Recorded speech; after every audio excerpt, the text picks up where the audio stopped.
Goeiedag almal, dit is Theo, Psalm 86, my hoop geroep tot die Here.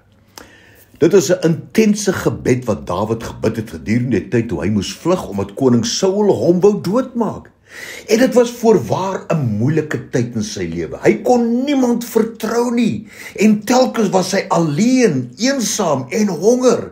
En in hierdie toestand roep hy uit in Psalm 86 vers 6: Here, luister na my gebed.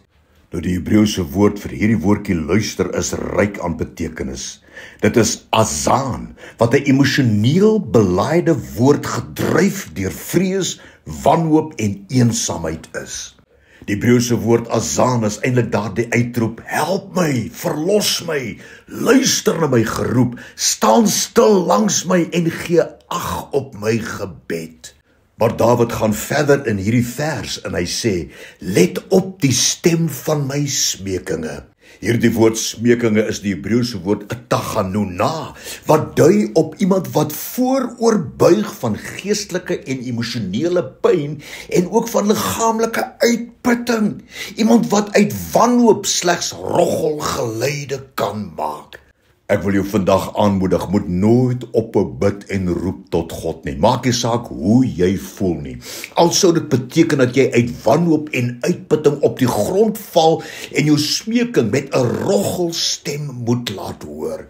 Maar weer eens lees ons, afgesien van hierdie toestand waarin Dawid liggaamlik en geestelik verkeer, praat hy met die Here profeties. Hy roep in vers 5 uit en hy sê: want U, o Here, is goed en vergewensgesind.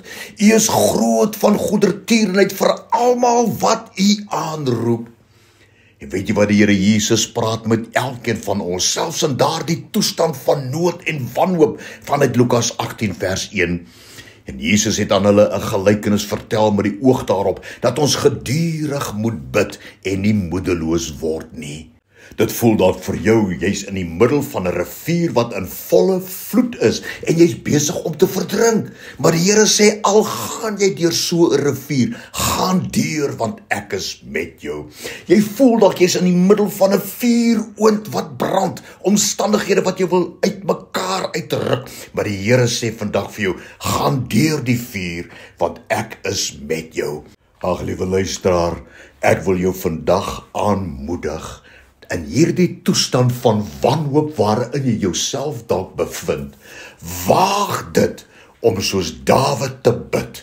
Roep uit en sê: Here, luister na my gebed en let op die stem van my smekinge. Dankie daarvoor, Here, in Jesus naam. Amen.